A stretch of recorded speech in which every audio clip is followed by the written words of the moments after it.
the latest episode of The Ugly Truth. It is story time today, boys and girls. We have a lot of stories involving animals and wine and spiders and little boys saving their sisters. We've got a lot going on today. Super exciting show. Thank you so much for listening and enjoy. It's another uncensored look at the world around you from sisters who will say just about anything to anyone at any time. It's the Uggs. Jamie? Damn, you've killed like 12 bears this year, Jamie. Paula? I didn't know bees had ears. Uncensored as always, it's time for the Ugly Truth. Welcome to the Ugly Truth. This is episode 480. Ugh. I did an extended ugh because I was spinning my microphone to get to the focus that it's supposed to be on because I was talking through on the backside of it. Why? Sorry. I don't know. I just had it spun wrong. You know what? Daryl's like, he's like, I am sick of watching you use duct tape and string to keep your microphone put together because it's like my boom mic broke. Actually, it broke during the show. And I this was a long time, like 6 or 8 months ago. I don't know if you recall, but I'm talking all of a sudden, blunk, and it fell, and you were laughing at me because my entire microphone broke. Yeah, well, I have just not. We were just talking before that we started recording that how much we hate technology. Well, apparently, I hate all things that have to do with anything because I have jerry rigged my boom mic so that it looks like it's just sitting on top of a pole when we talk. And Daryl's like, maybe we should invest in some new equipment upgrades. And I'm like, yeah, I guess we could. I mean, the mics work great. There's no reason to replace those. He's like, no. I'm talking about this stripper pole that you have in our room that you use as a thing. I go, look, I get that it's great to have the latest and greatest when it comes to technology or even primordial basic metal things to hang things on. But if it works, it works. Like, what's the point in investing in it if it's working just fine? I don't understand. So, we'll see. Well, I mean, you can't have that. I guess not. My voice is sultry. It needs its, hole to slide up and down on. Exactly. This is all about audio and hearing my voice and how not screechy or annoying it is at all for people. So, anyway. All right. So I know you know the basics because I did post it on my own personal social media Facebook page, but I have to tell you in detail about the fiasco with the chickens the other day. Yes. Paula. Yes. Okay, so I have this little garden on this side gate in the backyard, and Daryl's been really sweet about watering it when he waters the front yard. And he left the gate wide open because we have another set of gates so that the dogs can't get in. So they're not going to escape. You can leave it open. And that was the whole point. So he's doing this, and he does this at the crack of dawn because he's the only one that's awake. He's like Farmer Ted. And so he's doing all this stuff. Now, the problem with the garden is this. I've basically given up on it because I'm so disenchanted with it because birds are eating all of my plants. Well, not to mention it didn't get hot. And so, I mean, if it's not hot by May, I don't know if you did tomatoes this year. I did one. I have one tomato and it's producing, but I have a shit ton of herbs and jalapenos that I'm growing. The jalapenos, they really need the heat. And it just got hot, last week? Right. And normally, yeah. We're already in July. The jalapenos that I grew 2 years ago didn't really start going crazy until August because it just didn't get hot until August, like Indian summer. Anyway, so I'm so dejected because every time I look out there, I've spent like $50 on pepper plants and they are decimated within a day. And so I've just given up. I'm like, you know what, finches, fuck you. Enjoy your fucking leaves because they don't touch the tomato, but they've killed everything else. They've eaten everything else, and it is birds. Put, like chicken wire on top of it? I have. That's the thing. I have. So the other day we put these new jalapeno pepper plants because Daryl's like, okay, we've got the bird cover on there. They're not going to be able to get to it. So we bought 2 more plants. Those motherfuckers landed on the bird wire, knocked the plant over, and stuck their damn beaks in and ate all the leaves. I said, all right, I've had enough of this. I'm done with this garden. It has been nothing but bad luck. I don't give a shit. I'm over it. So Daryl has some years it's just like that. Yeah. And so he is just tenderly watering it, caring for it. He goes, honey, your tomato is producing. And I'm like, oh, hallelujah. But Can't stop wait. talking to me about it. Can't wait for the four tomatoes we're going to get and we're going to put in a salad. I don't even care anymore. So anyway, he's watering it. Well, he left the gate open. And this little tiny black hen with her 4 tiny baby black chicks has been hanging out in our yard because we're pretty safe from predators. So they hang out there sometimes. We've had this happen before where they hang out. Well, he left the gate wide open and they wandered right into the backyard.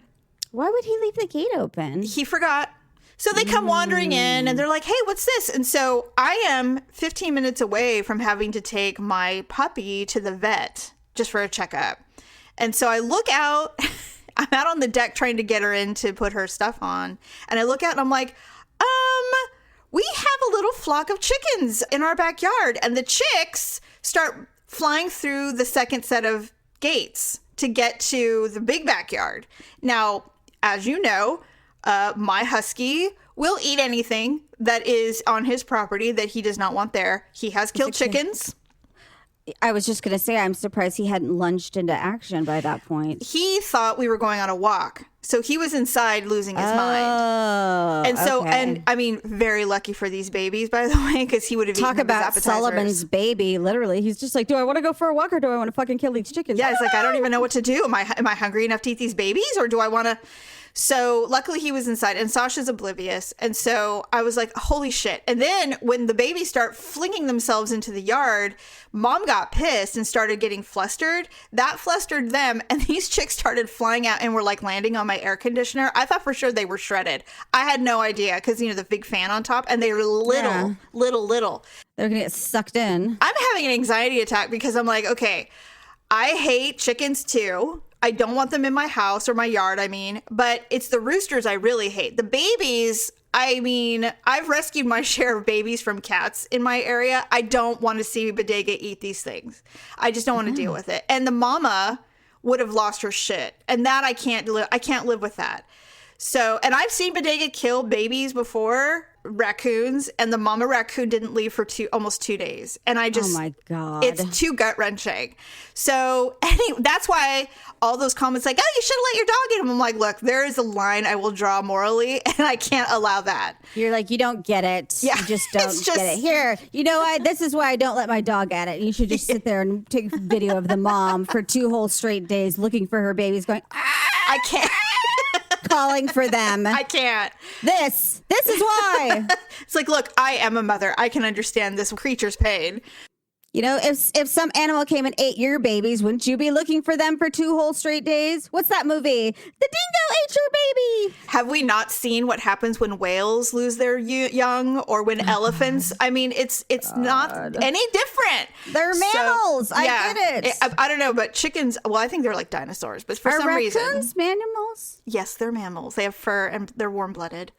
So anyway, very fortunately, the dogs went They have inside. eyelashes. That's it. They do have, and I don't know if they have lips, but I would say they do. I think they have those little skinny, like Little they have black lips. like little black lips, like Pablo. Pablo's got little tiny black lips. He does.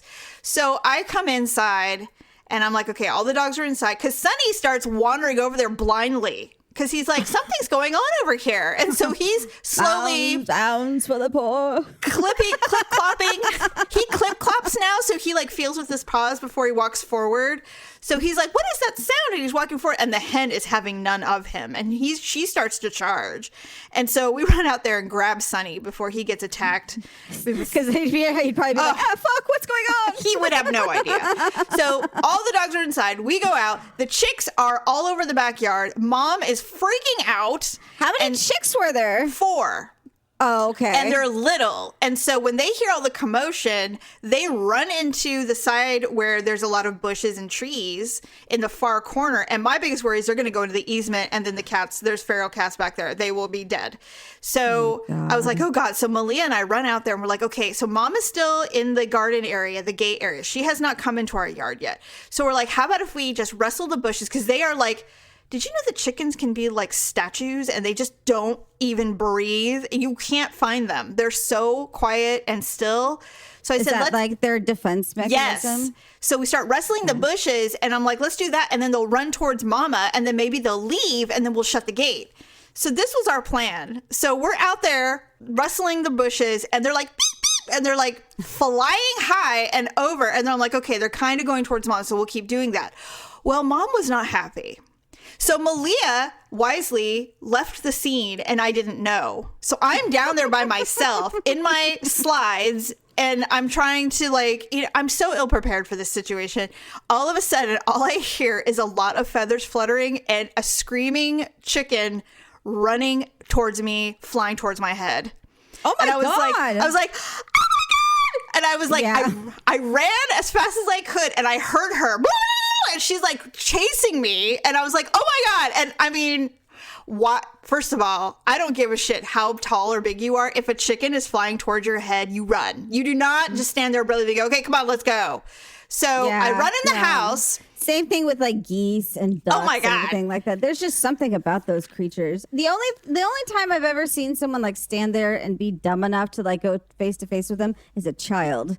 And I think it's just because they don't understand. They don't understand the enormity of the situation. You don't understand, like, they're not going to stop when they get to you. Like, there will be some biting going on. And that's usually when a parent grabs them by the arm and you see the kid go flying into the air like a kite. And those wings, their wings are so frightening. Well, their necks, they just get so, like, erect. They're so violent. It's like a muscle. And they're like, you know, it's just like, Yes. God. All animal sounds today brought to you by Paula. Yeah, I'm happy to contribute. Yes. Anyway, so I run back into the house and I look and she has treed herself right where I was up in this big pine tree and she's surveying the land and she will not stop squawking. She is loudly going, "Goo-gah! Goo-gah!" and she will not stop. And I look at the clock. I'm like, I have 8 minutes to get to the vet and I'm already disheveled, sweaty, hot, and I'm like upset.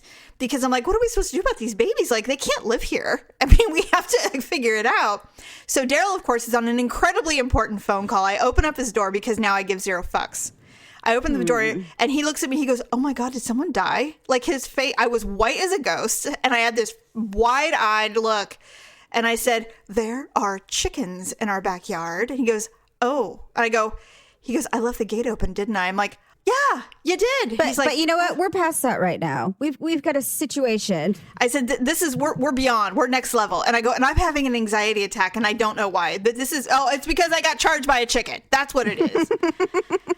So I said, I'm leaving. So I left. Malia and I left with the puppy. Where'd you go? I had to go to the vet. I had to go to the vet. That's right. And by the way, since we've kind of reverted back to the emergency level, it's near impossible to get anything anywhere. No appointments. It's so hard because everybody's like home again. And so it's like, it was insane. So I leave. And when I come back, the gate's shut and it's quiet. Well, the mama calmed down. And apparently she was sounding the alarm. And that's why they weren't moving. She was telling them, like, don't fucking move. So she comes down and they start peacefully scratching around. They head towards the pond, towards the shed. They're just loving their life. You know, they're safe now. So Daryl literally went, let's go chickens. And he literally herded them all the way back to the gate and they left. Just like that. And it made me mad. Like the fucking Pied Piper? I don't know, but it made me angry. That's what he should be for Halloween. Put on some velvet green tights and like one of those little frilly skirts that they wear. Like you can go around the waist or the neck. And you give it like get him a little pipe. You get him a little flute, a recorder. I was really mad at him, and for him, it's like, look, I fixed the problem that I caused, is what he was thinking. He's like, I resolved the issue. I'm like, but you went through none of the trauma.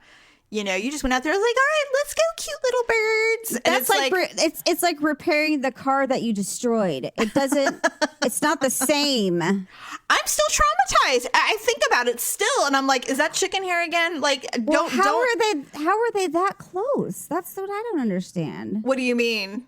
The chicken and the babies, like, do they just like dwell around your house like that? Every once in a while, a hen will lay her eggs really close to our house because there's so much area that's covered that cats we have no feral cats down our little area where our driveway and stuff is. We have no coyotes come out. We have skunks and possums, but they're at night. So these hens, I was gonna say these women lay their eggs. These ladies lay their eggs and they hatch them and they kind of are really safe because they're so quiet. and they just scratch around. And then when they start getting mobile, mom kind of leads them back out to the old town, because then they'll go back to the main town square where all the chickens kind of reside. But they will have them here when they're really super little and vulnerable. I remember a couple of years ago when Kenzie still lived here, and her cat cornered a baby chick over by our garbage cans, and we're not, gonna let that happen. So we scooped it up and we gave it to, we tried to slowly get it back to the hen that had all the chicks, and it wasn't the same mama, but she adopted it. So we're like, all right, but then they leave. She's and then like, they go. Walter, damn it, I'm taking you back to your mother. Yeah, she's like, oh God, Sam, come on, again with you. And so then they make their way back to Old Fair Oaks, where they all live happily and they're protected. And so I don't get it, but every once in a while we get a little, and of course they're adorable. They're so cute. Well, yeah. They're the cutest things ever, but they don't like humans. They're very feral. So anyway, that's the story. It took up way too much of my time. And Daryl's like, how was it? I go, well, I don't know. Have you ever been attacked by a chicken? It's not pleasant. It's frightening. And I don't like flying birds. I don't like birds anyway. And who knew chickens can fly so high? She went up like 100 feet. These babies flew like 6 feet. It was insane. I was just telling the kids about that we were watching something, or we were asking like trivia questions or something, and like, what's your biggest phobia? So I was told them that grandma's biggest thing was anything that flies, but specifically birds. And they're just like, birds? Oh, so God. like they didn't think it was that big of a deal. Okay. And so I told them about the time that a blue jay flew into the kitchen and mom screamed so loud that it practically had like a stroke and it flew back outside. It didn't hit the window first. I think it just kind of like limped along, and it was just like, and it just flew back outside.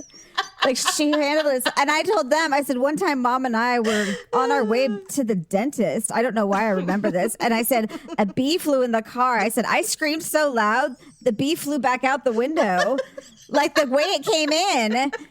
And I said, I didn't know bees had ears, Oh my God, you're making me madly laugh. Stop it. So, Oh my God. or it just, it could hear the vibration or something. It's probably but I'm like, nope, wrong car. It just knew. It was just like, this is not safe. This is not a place for me. That is hilarious. You know what, though? I was thinking about this yesterday when I was dealing with that whole situation. And I said, first of all, this is something that would make me convert and believe in reincarnation. I don't know what this family did. All of us, I don't know what we did to invoke Animal Planet in our lives, but we have far too many interactions with the animal world. I don't know what that is, but I can tell you this. We will never make it in a place like Alaska or anywhere where there's interactions with actual real big animals. No fucking way. If I were to move somewhere, we'd actually be okay. Oh no, we have too many. If we lived anywhere where there were regular sightings of moose and bear, Paula, we'd be dead. We'd be dead. Or we'd be like, oh, close call. And they'd be like, damn, you've killed like 12 bears this year, Jamie. Yeah, it would be insane. Yeah, and I'm like, I don't want to. I've never seen an animal death by scream. They're like, but it works for you. We're going to have to bottle that. I remember the time Alice went to go do laundry and the rat jumped out of the... Well, he didn't jump out. He just jumped up into the washing machine. And she's like, ah! Well, remember, there was a specific scream we all recognized. We're like, uh-oh, that's like a bug or that's or an a animal spider. Scream. It was the spider scream. For real. Yeah, well, I remember when this was before our parents actually divorced. I don't think you were born yet, or maybe you were just a baby. And a squirrel got into our ductwork and ended up in the dryer. And Mom was like, what's that weird sound coming out of the brand new dryer? She opened up the dryer and out came a fluff dried squirrel. It came blowing out, and Mom, of course, did her scream that probably terrified the thing. And it ran out of the laundry room and ran up the drapes in the family room and just hung out there. It was like a movie. You know how many movies where there's... It touched me! It's been touching you for 20 years. It never bothered you before. Not you! So she's like, and of course, you know how, and all mothers are this way, but our mother was like, get out of the living room! You know, just get out! And of course, you know, Dad had to be summoned from work. It was a whole thing. She made Dad come home from work. Oh, hell yeah, she did. She's Oh, like, for heaven's I'm not doing sakes. this. What is I would have sent the Squirrels kids have into rabies. I know. I would have sent the kids to one room, and I would have gotten a broom or the gun, or I don't know. I assume that she did attempt the broom situation because I recall a broom being flailed about, but it did I just not. would have opened like every door and window and be like, "Get out!" If I'm not mistaken, it ended up in a pillowcase and got thrown out and got thrown out the door and let it escape on its own. But if you saw where we lived at that time, there were no squirrels. Like it was a new subdivision. Well, no was one that had big plantain? trees. Was that Yes. plantain? Yes. Yeah, I kind of. Well, you know, there was a lot of meadow back. There was a creek behind us. There was an easement behind us, but it was blocked off. We all had chain link blocking off the back part. All the houses had chain You know, link. he may have been sick. How the hell did he get in the dryer? Oh, the ductwork. The duct, there was like back then, we didn't have nothing under the house. It was built on cement. And so there was a little duct on the side of the house, and it climbed up through that duct and went all the way in and pushed its way through to the dryer. It was unbelievable. I wonder if it was trying to find a place to die because it was sick. That would have been even more terrible. I'm so glad that did not rabies. happen. Yeah. So my point is that we've been dealing with this since birth. I don't know. I don't know what we did. I don't know if it's a curse or a blessing, honestly. We've never been bitten or attacked by anything. But I can recall, we have way too much. That line between Animal Planet and our family is razor thin, and I just don't get it. I never will understand why Mom just never got pest control. It's not that expensive. What? How is that going to keep birds and squirrels? Jamie, I could never like take a shower and like I would rinse my shampoo out with my eyes open because of that little mildewy window in the shower where those wolf spiders could like camouflage. You know what I'm talking about. I do. And then all of a sudden you would look and suddenly there'd be one staring, and then you'd go bend down to get your shampoo and it would move to like see what you were doing. And they do that I'm just jerky like, movement. Yeah, and you're like, I'm being haunted. Like this thing could jump at any time. I'm being watched. And then you would slowly like inch along your naked wet body to like the glass shower to like get your towel, and it would do it with you. And then you're just like, if I could just get out of here and get my towel, I'll be all right. Oh my God. Like no one should have to deal with that in the morning. Well, no, that's a lot. It's a lot for someone. I mean, no wonder we have anxiety. Yeah, that's where it started. I mean, I'm sure. I'm just saying that's one of many. Check that off. It's true. All right. You were going to tell me, you said put wine on the outline. I'm like, gladly. Okay. Are we drinking? What's happening? No. Okay. So here's the thing. I have a lot. I would probably say 95% of my friends on Facebook that are wine drinkers, go wine tasting. You know, you and Daryl are way into wine and go to, wineries and all that stuff. And I feel like I don't have the wine gene, or I missed it because I don't know when everybody started enjoying wine. I got pregnant right around the time I was 26. And then from that point on, it was nothing but children, deployments, divorces, more children, back togetherness, all that stuff. And so I feel like I missed the pinnacle years of wine. And every time I've tried it, I just don't like it. Okay. And when I drink the red wine, it just tastes kind of, I don't know, like maybe a little bitter or sour or grape juice that burns. It doesn't taste good to me. I'm like, why is everyone so gaga over this? I'm like, am I missing a specific taste bud that is so fantastic? Because I'm like, I don't see why this is so great. Well, it's an acquired taste. And I've heard this a couple of times where if you never sophisticate your taste buds, you will always enjoy things like ketchup on everything, or you like things that are a little more sugar based. Mm-hmm. You know what I mean? And for me, it started, and this is the way a lot of people do. I don't know if you're trying to say you want to get into it. I don't think you're much of a big drinker anyway. You like martinis and stuff, right? Yeah, I'm more, and that's the other thing too, is when I did drink, I wasn't really a beer person, and I've never been like a microbrew or a lager or whatever those people Not a fan. No. If I did drink, it was like Bud Light because I just like it. And then, or it would be usually hard liquor, like, martinis, margaritas, those kinds of things. So for wine, I mean, when Natalie first started drinking, and most 21-year-olds are the same way, you start with a margarita or strawberry daiquiri or pina colada because it's super duper sweet and it's sugary and you can't taste the alcohol that has a very bitter taste. And so she did not transition into sophisticated alcohol before she got pregnant. And so she was drinking a lot of White Claws and wine coolers and, margaritas was like the most, but she'd never done a shot or any, that's not her thing.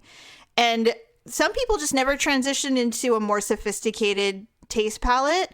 And that goes with food and alcohol. And so for me, I started drinking champagne, cheap champagne. It's sparkling here, but and I just liked it because it was refreshing and it tasted like, it was wine, but not really.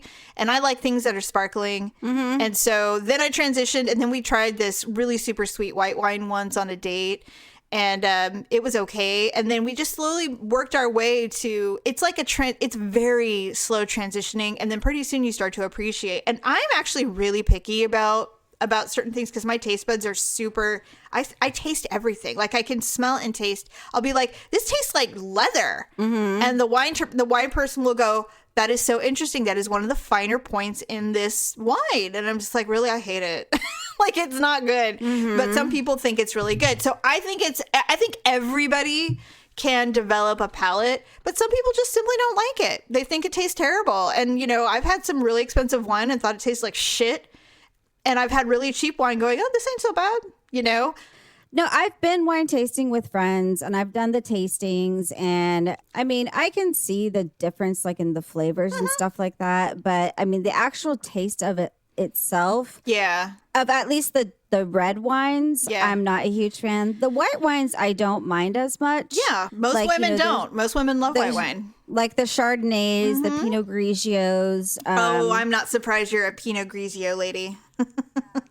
I've actually had someone ordered a Riesling once, and so I ordered one too, and that one, it was Swedish, or not Swedish, but it was sweeter, and so that was like, it was like a lunch thing, so that was pretty refreshing. Yeah, and it was cold. Well, I mean, here's the thing. I mean, from what I recall, red wines are what's the acquired taste because they're a little more they have a lot of tannins in it, and it can be kind of burny if burns a little more. But white wines, I mean, most people just like to drink white wine or rosé. Is a great way to transition into trying some reds, and there's some reds that are really light, like Pinots and some Zinfandels are really yummy.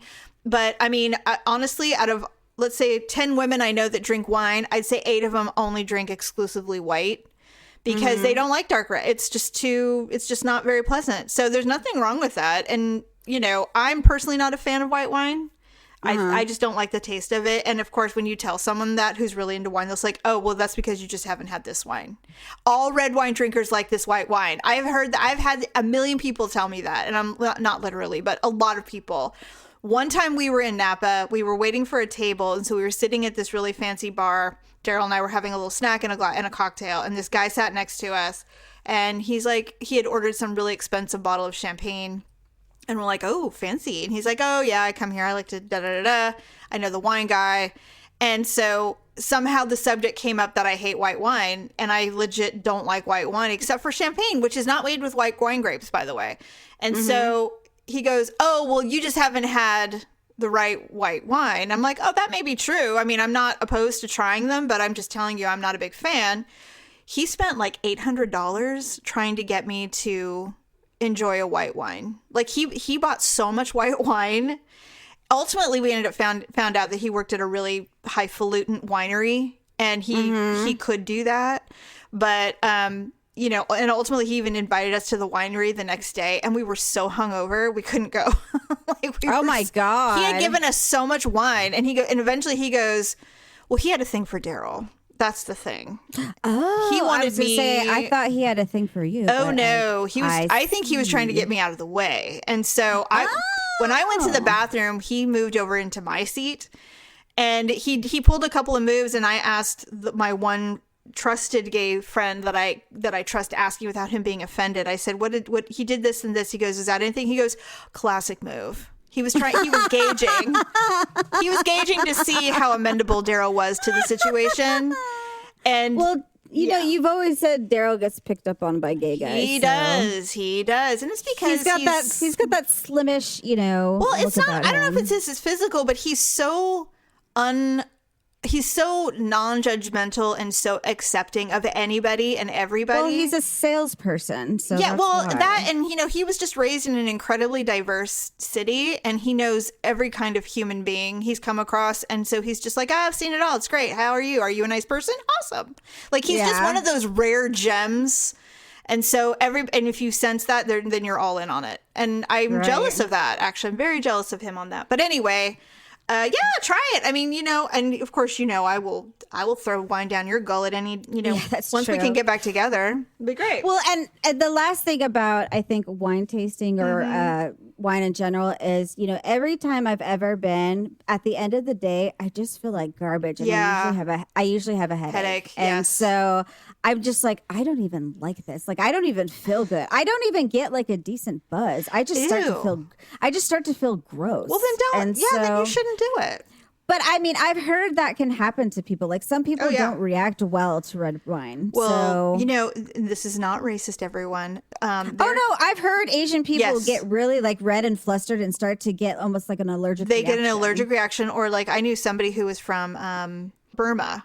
And she, every time she tried beer or wine, even at a couple of sips, she would get incredibly intoxicated, like blackout drunk. I mean, her body responded so poorly to wine and beer specifically that she's like, I'm absolutely allergic to this type of fermentation. I cannot have it.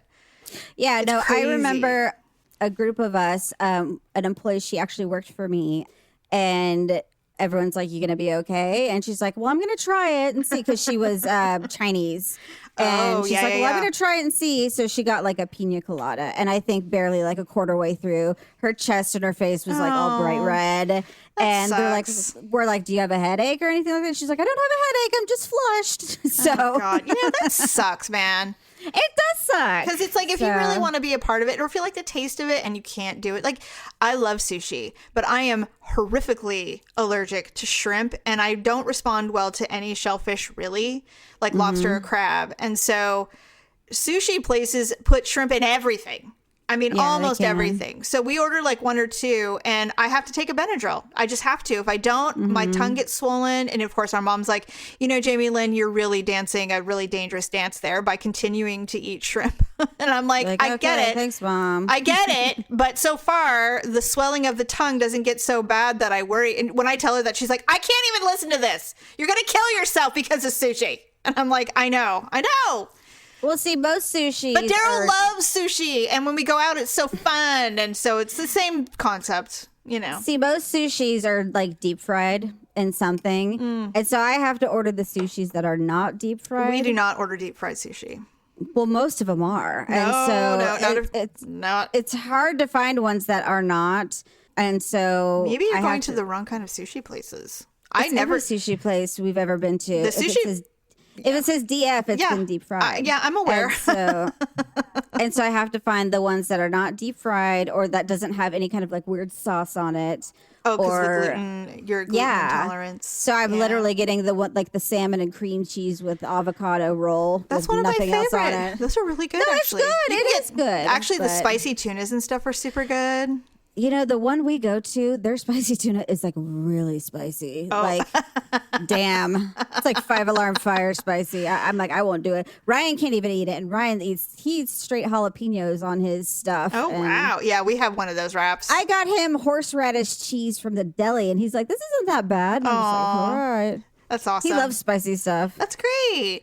Okay, so my wine just story really quick is last week it will be 8 years since Daryl has adopted Mackenzie, my daughter.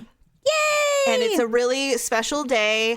I always feel weird about being a part of it. I feel like it's their day, but apparently, according to them, no, it's our day. And I was like, all right, cool. I mean, you produced the child, Jamie. I know, but it just feels It's like not like he randomly got a girl off the street and it's like, hey, you want to get adopted? Yeah, all right. Yeah, I know, but for some reason, for me, it feels like this is their special moment. But obviously, neither one of them feel that way. So the three of us always try to do, we've had the whole family do it before, but the three of us tend to just do something. And so this year, because Kenzie is in the culinary world and she's seriously considering going to the school in Napa at some point. I think she should. Well, no, she wants to, but the pandemic has kind of altered everyone's course for now. Yeah, so no shit, everything's just gone to shit right now. So we just need to, be patient. But so we thought, we'll take you in December for her birthday. We went to Napa to try this really cool French restaurant. And this year we wanted to do the same thing for Gotcha Day. So we get up at the crack of dawn, and I will tell you, on a side note, I thought I was in menopause. I'm not. I'm bleeding like a motherfucker and I'm anemic as hell. And it was just that 2-month window when I was under stress. I'm totally back to normal, by the way. So that day I thought they tested your hormones. No, there was no hormone testing. So anyway, I'm getting ready to go. And of course, I'm on the brink of starting my period. So I look pregnant. And this new thing that's been going on where I'm retaining water, I don't know what that is, but I'm not happy about that. I mean, it's one thing to be bloated, but it's like my limbs look bloated. It's the weirdest thing. I fucking hate it. So I'm trying to look nice for this fancy lunch we're going to. I'm like, you know how that is when you're getting ready and you start sweating, like getting hot. Oh, God. It's the worst. And I'm like, why? Well, then you feel like your clothes won't go on. They and then don't. I tried to. These were my larger jeans, like the ones I just bought like a few months ago to fit. I went to go button those and I'm just like, why am I struggling with these? Like I had to do the dip and pull up, to suck in the fat and push it down. And I'm like, this is really making me angry. But my body has changed recently. I don't know why. Yeah. Yeah, well, our bodies do change. Our bodies do change. So anyway, we get in the car and we had to leave at 9:30 in the morning because it takes an hour and a half to get there from our house. And this specific restaurant, they have outdoor dining, but now it's like you really got to secure a reservation way in advance or you're not getting a table. So they had an 11:30 in the morning for lunch, which I don't like that, but we had no choice. That's like breakfast. It was brunchy. And so in fact, we got there a little early. They're like, we're still clearing up for breakfast, but if you'd like to wait, in the courtyard, we're like, all right, cool. And I'm like, oh God, this is so early. Do you have coffee somewhere that I can drink? Oh, I had coffee. Okay. So anyway, so we're sitting it's really fancy. Like Christina Aguilera had her wedding there. So it's super fancy. And so we were. You know what? I really wouldn't call it that fancy then if it was Christina Aguilera. Well, this was her first wedding. So it was a long time ago. Okay. Anyway, so it's really fun, and the outdoor dining is supposed to be better than the indoor dining. It definitely is because the view is of the entire valley. It's really beautiful. Had an amazing lunch. We had a great time. Kenzie's a delight, of course. We just adore, this little time period is so great, and so we're just enjoying each other's company. And then we go to Domaine Carneros afterwards, and we have some champagne and we're celebrating, the day. And it was just a wonderful day. And we're always so sad when it's time to leave, So I do what I always do. I always mention something that's going to make everyone in the car cry. I don't know why I do this, but I do this fairly regularly. And I think it's because I'm morbid in general. And when I'm feeling comfortable, I let it all out. So we were in the car and I was like, I read this really interesting article on BuzzFeed about how they got those emotional scenes for certain movies to get that people really resonate with, and and how they got that, and that they pull from real life to make that happen. And so I'm telling them about, the scene in Coco where the grandma starts to remember when the little boy's singing Recuérdame, and she's remembering and singing the words and how they got that stuff. And Mackenzie, she's like, oh, what are you doing? She starts to cry. And I said, or like in Toy Story when Andy's saying goodbye to the toys, because he's going to go to college. The director said that that whole scene was set on his memory of the last time he saw his grandmother alive because she was dying, and he went to see her. And when he turned around to look at her, he knew that would be the last time he saw her. And then they incorporated that into the thing. And Daryl's like, what are you doing? Like, why are you doing this to us? Why do you always do this to us? I'm like, I don't know. He goes, oh, this reminds me. This really cool song that the Zac Brown Band came out with about dads loving their daughters. It's so great. And it reminds me of Kenzie every time I hear it. So he plays it and we are all weeping in the car. All of us. What the fuck is wrong with you guys? I don't know. And I said, why are we doing this? And Kenzie's like, Dad, you know, it's like, this is insane. This is a great day. What are we doing? So anyway, it was a very emotional day, but it was a good day. You're like mom with dead people. You have to ruin everything with, you know, some kind of emotional cutting ceremony at the end. Stop it. I will never. Yeah, I would be a bad actor. They're like, think of something sad. And I'm just like, well, I mean, my whole life is sad. So, I mean, I'm going to have to, like, does anybody, well, I don't know. I'm like, show me, I guess, one of those ASPA commercials, like where the dog is chained to a tree and he's starving, covered in fleas, and Sarah McLachlan singing. That might do something. I don't know. Okay. Anyway, so moving on. So yes, it was a great day. We all emotionally cut it in the car, but ultimately it was a wonderful bonding moment. And, happy adoption day to producer Deb and Mackenzie. It was a great day. So Mackenzie's 8 years old now. She's 8 years old. It was funny because when she goes, oh, are we celebrating a special occasion today? And Daryl goes, yeah, it's her birthday. She's 8 because he's got to do the dad thing. He's got to be the dad joke. And she's like, uh-huh. She's like, okay. And he goes, well, it's her adoption day. And he was doing the awkward thing, oversharing. And I was like, wow, I'm so proud of you, little cricket. You're learning so quickly on how to do this. Be awkward with people. But anyway. He's just proud. Oh my God, he's so proud. And he's such a good dad. So Aww. It's great. All right. So with that, I have 2 stories that I'm sure you're aware of, but I want to talk about them anyway. And then we'll go to our ugly and awkward moments. The first one is there is another COVID breakup. Okay, I think I know this one, but go ahead. Aaron Rodgers and Danica Yes, Patrick have gone yes. kaput. Actually, I think, I'm really glad about that one. first of all, I mean, I hate to do this because I don't hate everybody, but I am so over Danica Patrick. She's a little nuts. I can't stand her. When they got together, I was just like, seriously? I'm like, Olivia Munn and Danica Patrick. Well, I Get like out of your Olivia Munn. fucking mind. They were together for so long. And it And I'm didn't- just like, yeah. I legitimately thought they were going to get married. I did In too. fact, I would not be surprised if they rekindled their romance. Actually, I don't know what Olivia Munn is up to these days. I have not either. But anyway, so the reason that I wanted to bring it up, because I knew you would know, is she unfollowed Aaron Rodgers on Instagram and everybody went, oh, red alert, red alert. First of all, who knows when someone does that? Like, are there people paid to just follow celebrities to see who they follow and unfollow? It's so crazy Must that be. they know so quickly, like, oh my God, she unfollowed him on Instagram. And I'm like, how do you know this? And so that, first of all, y'all have too much time on your hands. Unless this is your job, I don't know why you're doing that. But they were together for 2 years. And this is the second relationship she has had where she has publicly said, oh, I'd love to get married, but I'm not going to push it with them. They're not, whatever. I think she's a clinger, for starters. And she is a little off. Like, I would listen to her on, I think it was Joe Rogan, but maybe it was another podcast. She has a psychic on her team that she utilizes for everything. She does not make any moves without consulting her psychic. I think that's odd, personally. Like, she retired because her psychic said that if she didn't, that something really bad was going to happen to her. So she retired. I mean, that's insane to me. I mean, I would never do that. But yeah, she's really into it. Well, that sounds really psycho. The only thing I can think of is that, I mean, they're both into being competitive and all that stuff. But I mean, I just read that Olivia Munn, she's a black belt in Taekwondo. Are you even listening to me? I am listening to you. No, I thought the same exact thing. I thought that they were quarantined together because I don't know if they lived together or if they were just in someone's house together or what the deal was. But it was the same thing. They just spent too much time together and he realized this girl is psycho and I don't want to be with her anymore. No, Olivia Munn, she is dating someone named Tucker Roberts. Tucker Roberts is the son of the person who owns Comcast. Brian Roberts, the Comcast CEO and chairman. So that's quite an upgrade.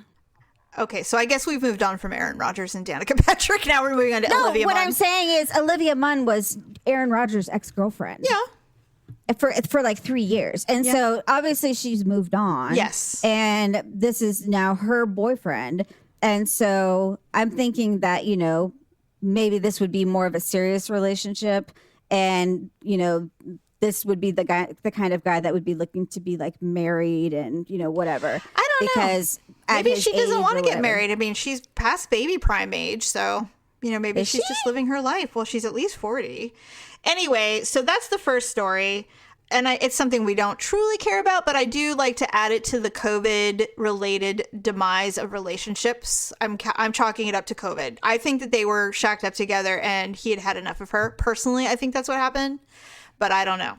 I think that's exactly what it is. Yeah. Okay. Second story that I know most of us are aware of, but this was a little thing, and I think I've got this correctly. You've heard about the little boy, Bridger Walker, who saved his sister from the dog. Yes. I'm in love with this story, and it's a feel-good story because we need it so desperately, and I think that's why it went viral. But here's something that I absolutely hesitate. She's got one tiny little positive notch in my mind because of this. Anne Hathaway is the reason that this story went viral. Really? Yes. She saw the story on Instagram. She reshared it and said, well, I'm not an Avenger. I know a superhero when I see one, and it got over 1 million likes. Other people shared, and she tagged Mark Ruffalo in it, her friend, and said, hey, Mark Ruffalo, do you need a partner in crime? Do you need a partner to help you fight crime? And he responded. So Mark Ruffalo of the Hulk, Tom Holland, Spider-Man, Hugh Jackman, Wolverine, Zachary Levi, Shazam, and the 2 directors, the Russo brothers, and also the guy who played the Flash on the CW, have all sent him notes and videos telling them that he is a hero. And the biggest one, of course, as you know, was Chris Evans, who plays Captain America on the Avengers, sent him an amazing video of how, and they kept calling him Pal, which I think is really cute, and has sent him the original shield that he was given for the movies, because he said, you are a true hero, you need this shield. And he's just like a lot of little boys, he wears all the costumes. He's got all the little costumes. I guess he loves rocks. And so the aunt, of course, the cool aunt did this. She's the one that posted all of this. She's like, oh, he loves rocks. You guys post pictures of really cool rocks so he can see. And of course, now people are sending him rocks from all over so he can have his own rocks. Awesome. When I read that, he was only what, 6 years old? He's 6 years old. A 1-year-old German Shepherd mix charged towards his 4-year-old sister. He shielded her.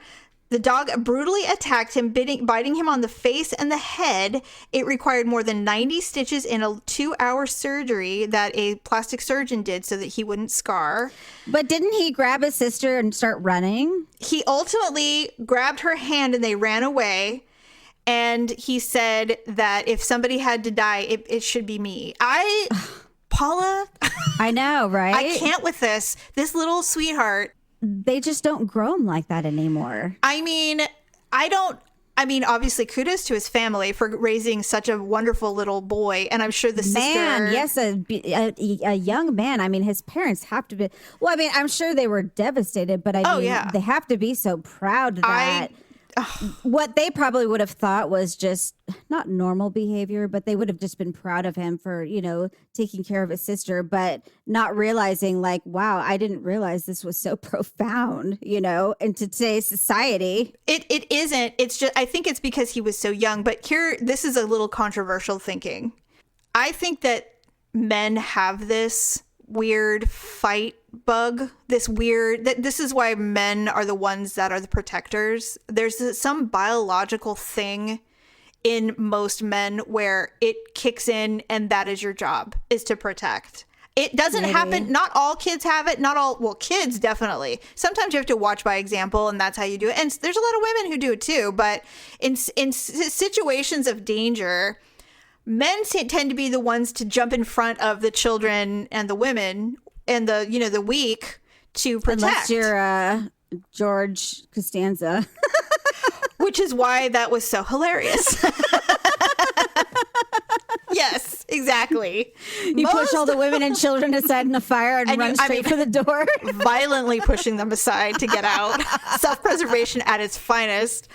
Anyway, I think that is so awesome. I had no idea that all that happened. I know. So to me, and of course, when I read the Captain America thing, because I cry at everything, I started getting a lump in my throat, and I was trying to tell Daryl about the shield. The shield is coming to him, and Daryl's like, "Oh, that's really great." And I'm like, he's a hero, and I'm like, "You're done, damn it!" He was just trying to save his sister. Well, because you and I both have boy and girl. And so the idea, I mean, I think we can easily put ourselves in that situation and see if because that would happen. I mean, I've seen Tyler protect Mackenzie a million times when he was little. He did it all the time. So I don't, Ryan still does that to Olivia. Like, she'll be standing on the couch, like, trying to do something. And Ryan will be like, Olivia, stop it. Sit down. And he's just like, he gets so worried about her because he's just like, I'm like, Ryan, I've got it. I'm the mom. And he's like, I just don't want her to fall and hurt herself. See, but that's the thing, though. It's biology. I don't think it's a lack of trust in anybody. Like, there was a time when Tyler was probably 7, which means Mackenzie was probably 3 or 4. And she was oblivious to danger. Because she was in such a safe world. She didn't think about bad things at all. And she just walked out into the street and was looking up at the trees. And a car was far away, but coming. And Tyler ran out there like a bullet and snatched her and ripped her off the street and put her on the lawn. He's like, "No, Mackenzie, there's a car coming." Like, he was really upset with her. And I was like, instead I was like, "You know what, Tyler, thank you. Thank you very much for protecting your sister." Because, siblings hate each other for a while. And so...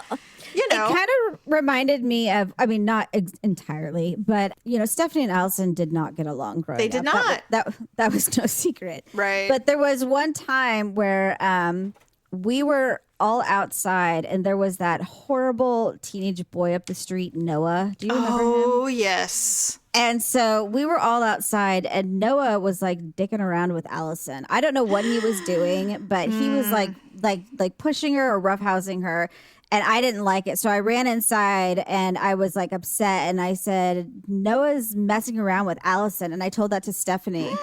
Stephanie bolted outside. She ran across because it was in front of the Goodall's house. Right. She bolted outside. She ran across the street. And Noah was standing there. And then she's like, right, left, right. And she just started beating the shit out of him.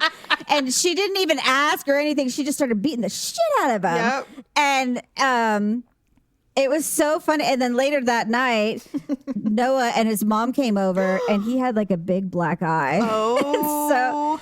And she's just, Noah's mom's just like, well, I just want to get to the bottom of what happened. No problem. And mom's just like, I'll tell you what happened. Because, mom wasn't going to lend a sympathetic ear to anything. No. And so I just thought it was so funny because, like I said, Allison and Stephanie did not get along. They did not. When it's time to call to action, Stephanie, I've never seen her run so fast and and she weighed like a whole 105 pounds. Oh, barely. Bud. Yes. And her hair was like blowing in the breeze as she was running. Well, I think it has to be said, we do not have the flight gene. We fight. You saw that video I posted, right? Oh, of the guy kissing men's necks? Well, he wasn't kissing Was he their blowing necks, on it? Okay, so he was literally walking up behind men into like their safe space, like their proximity. Yes. And he was going up to their ears and he was either making like a moaning sound or he was going like, something like that. Paula. And the guys turned around. Okay. I had a physical reaction.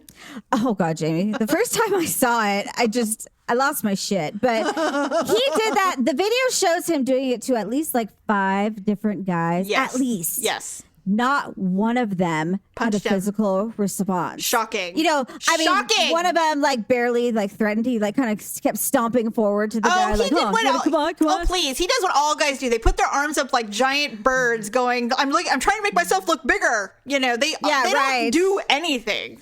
And I said, and so I posted this. I'm like, notice this. I'm like, not once did he do that to a woman. No, he did it not to a once. girl. I said he did it to a girl who was sitting down at a table with earbuds in her ears. Yeah. I said, and that was the safest thing he could do to a woman. Yes. And then as soon as he did it, he moved in front of the table. Way far away. I said, I'd love to see him do that to like a woman. Oh, do it to me. In the laundry aisle. Oh my I said, God. you know, if he did, the moment she turned around, she'd start beating the shit out of that She guy. would have grabbed whatever in front of her, turned around, and wielded it as a weapon. I pictured myself like looking at Lysol or, you know, some yeah. other can It's spray, over. turning around, holding that thing, and then just using it as like brass knuckles practically. I mean, and like just yeah. beating the shit out. Because you can't trust anybody. No. And especially, I'm like, No. if I had the kids with me, oh my God, I would just have to eliminate the threat. Well, here's like, the it deal. has to be gone. Women are, again, biology and just society, women are trained at a very young age to protect themselves in situations at all times. Alert is key. And so if that were to happen, I mean, first of all, the video, maybe we'll post it on Ugly Truth.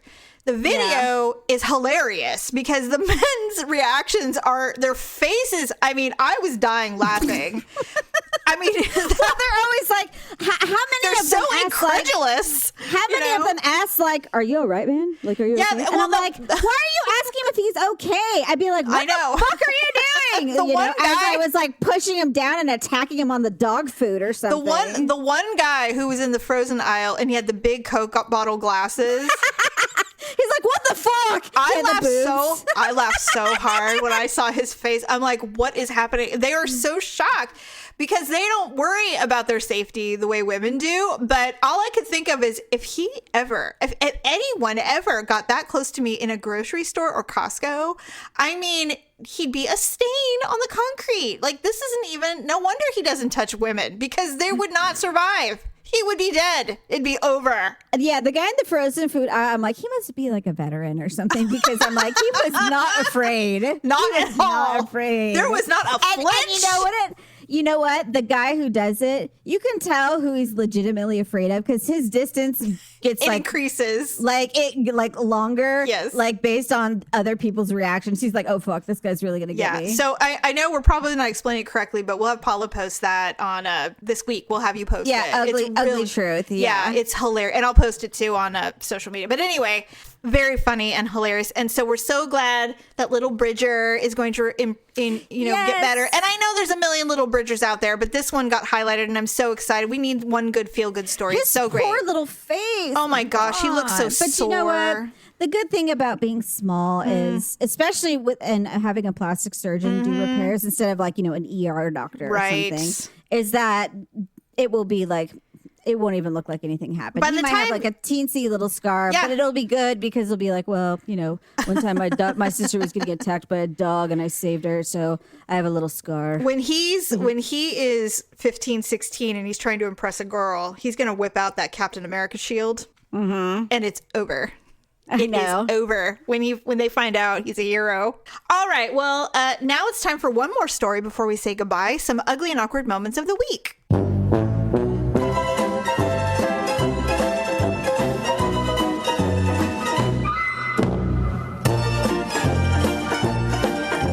As you know, a big portion of my day is dedicated to my dog's health and well-being and whatnot. And so I don't know if you do this, but well, actually I do this all the time. I spend a lot of time by myself because the kids are doing their tablets, their video games or whatever. Victor's Sure. at work. And so I spend a lot of time just talking to myself. All right. Like, I'll be in the kitchen, I'll be having conversations and the kids will come in, they'll be like, what? And I'm like, nothing. I was just talking to myself. So when it's time to do the dog's like food, I do the regular food. I'll mix in some wet food. I have to do Bo's pills. I have to get his insulin shot ready. And while I'm doing all of this, like they're sitting there staring at me, and Bo likes to speak, so he'll be like, "Arr!" you know, he's talking to me. And He's like, I really so don't want to do this right now. And so I'm just like, ooh, I'm all, Bo likes his food, huh? And so, have you seen? I know Adam Sandler's not your biggest person. Oh, but no, I love have you- Adam Sandler. Oh, okay. You've seen the movie Billy Madison? Of course. Okay, so he goes back to school. He's in first grade. And the little boy comes up to Adam Sandler and he's just like, hey, mister, guess what I had for breakfast? Beans. And so I said, Bo likes his breakfast, huh? And I was talking to Bo and I'm like, Scotty likes beans. And so I was like doing the whole like impression. And then I glance up for a second, and Victor's sitting on the couch, and he's just kind of staring at me like, what is wrong with you? Because I had been doing the whole monologue talking to the dogs. And so Great. sometimes I forget he's there because he's usually at work all the time. And so I didn't realize he was sitting on the couch watching TV, and he's just looking at me, and he's like, you all right? And I'm like, yeah, I'm fine. Why? I'm like, this is just my routine. So That's funny. You got caught. well, I mean, I just talk to the dogs like they're people, you know? Yeah, you know, Daryl kind of does that too. When Bodega's out of control, he'll be like, Bodega, what did I say? I told you that you could not. And I'm like, he doesn't understand that language. I don't know why you do that to him. But what are you going to do? But what's funny is when you catch somebody doing it, I've heard of those scenes where it's like, Bodega, we talked about this. We told you that you can't do that when I'm trying to feed you. I mean, I do it too. I do it all the time, but getting caught is quite a different story. So, Well, especially when you're quoting a monologue from Billy Madison, you know, to the dogs Yes. about, Yes. I'm like, Bo likes beans. And so, and then I'm like, back to school, you know? oh God, everybody's like, Mom, are you all right? Yeah, and then I'm just like, if you don't go to school, you can stay home and help me shave my armpits. He's like, oh my God, I'll go back to school. You know? So funny. I know. That's a good one. Okay, so mine, God, it was so awkward. So I had decided, I just let the laundry pile up this week. It just was one of those things where I'm just like, fuck the laundry. I hate it. We're not doing it. I don't care. And I'm the only one that does it really. So Our laundry is clean. It's just piled up because nobody puts it away. well, normally we have a sea of clothes on the couch, but this time it was the opposite. We had a sea of clothes in the laundry room. Nobody was doing laundry. I was pissed because I had no clean clothes, but yet I didn't care. And I was pulling out dresses that I hadn't worn in years because I just didn't want to do laundry. I don't know what this is, but it was just like I was sick of it. So I've been doing a shit ton of laundry, and I'm standing there last night around 8 o'clock, and I'm folding clothes, and I'm talking to Tyler. My son is he's ready. He's taken off to go to his girlfriend's house. So we're sitting there talking, and I'm folding a shirt of mine, and out of the laundry basket, along with the shirt, this little black circle popped out and landed on the couch. And I was like, oh, that's probably just like a lint ball or like a bunch of thread came off of this black shirt and in the laundry and turned into a little ball of thread or something. So I pick up this pillow that I have just to confirm that it's actually not real, like it's not like an animal. So I go to touch it, and apparently the way I touched it, it moved very quickly. And I was like, holy shit!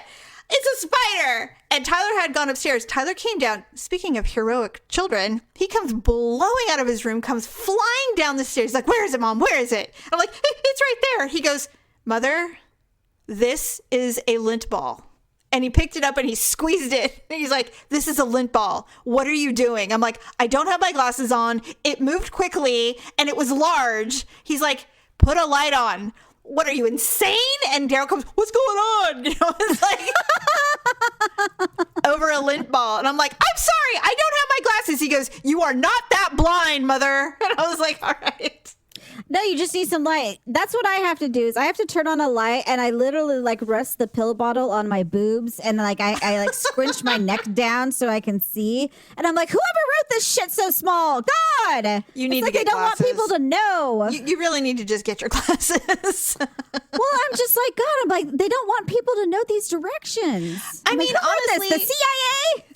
90% of the people that take medications are old. They need to put the print larger. That is for sure. No doubt. Well, I know they're trying to fit it all onto the bottle. I'm like, just make a bigger bottle. Or you know? I don't know. How about do one of those tags? You know how they have the extra tag that says may cause drowsiness or whatever.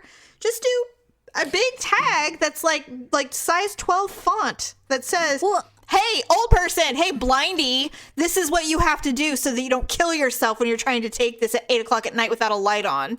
This is the part that frustrates me the most about like those particular, like especially children's pill bottles. Yeah. Is it says peel here for further instructions. The outside, it tells you the ingredients. It tells you the side Why is effects. it the opposite? It tells you all this. And I'm like, where's the fucking dosage? I know. And you have to peel open, pull out the thing, and then you finally see, I'm like, I just want to know the dosage. And then you finally see the dosage. And I'm like, why did I have to pull out, the damn Dead Sea Scrolls to find out what, how many, the thing is like, I know how much I have to give. You just want to confirm it. You don't want to kill anyone. It's usually, because I'm, Olivia, she's 11, but she weighs like next to nothing. She weighs like a fourth grader. Yeah. So if I'm attempting to give her like an adult medication, I can give it to her, but I'll just give her like a fraction of a fraction.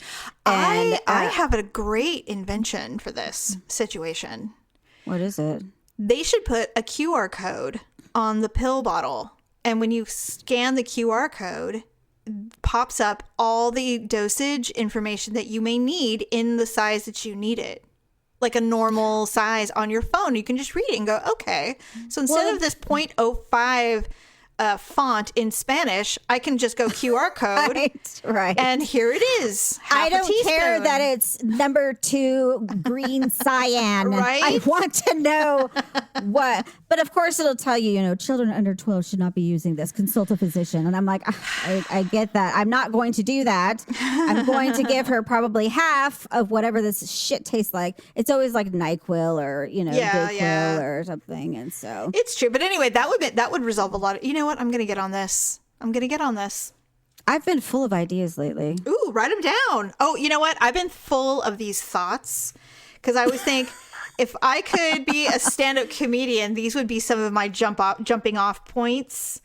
And I'll tell you some of them right now. Here's my first one. My first one is, this is the thought. Pillows are the adult women's stuffed animals. Because you know how women have and I'm even guilty of this. I have 12 pillows on my bed. Mm-hmm. It's just like the little girls who used to have 100 stuffed animals on their bed. It's just a replacement of the same thing. It's the same mentality. It's like, oh, we need these. We can't not have these. My house is full of pillows. And Daryl's like, have a lot of pillows. I do have a lot of pillows. Why? Well, maybe because I wasn't allowed to have a lot of stuffed animals. I don't know. Maybe I'm just making it for lost time. Well, it kind of reminds me of Along Came Polly when Polly spent the night and she's just like, why do you have so many pillows on your bed? He's just like, well, we have all these, they had 15 decorative pillows. Yes. And he's like, well, they go in the box here. And then you put them back on in the morning. She's like, why? Why? I know. He's like, I don't know. My second thought, and I haven't really worked it out yet, but this is kind of what I wrote because I was thinking about it. My next thought is, and this is what reminded me, is that these police found a body and after they were starting to investigate, it was actually a sex doll. It wasn't an actual human. Oh, okay. And it took them a minute. To figure it out. That sex dolls are basically just Barbies that men can officially play with because they weren't allowed to play with them when they were little, but now they can. Okay. That's my thought on it. Anyway, I don't know what I'm doing. I don't know why I'm doing it, but I'm just like, what people talk all the time about when you have a thought that you think you can work with, you should write it down. So I wrote it down. I had an app thought that I sent to our friend. But he read it, but he didn't reply. So he gets a lot of those. He must think it's stupid. But mine was a good idea. I'll tell you offline. But, okay. Yeah, so I don't know. Anyway, all right. So we're still awkward. We love heroes, and we hate Danica Patrick. I think that's the summary of this show this week. All right, friends, keep shopping Amazon. I've been doing that a lot lately because I hate going to the stores right now. Me too. Because people are nuts. They are. And I'll probably get violent. And then also go to lipandclip.com and get some makeup stuff. I am due for a couple of refills on some things. Plus, I need to lighten my makeup. Can't keep doing the red lipstick. So it's time to freshen up. There you go. Other than that, like I said, have a good rest of your weekend, and we'll see you on Wednesday. Bye. Thanks for listening and sharing the show. See you next time on The Ugly Truth.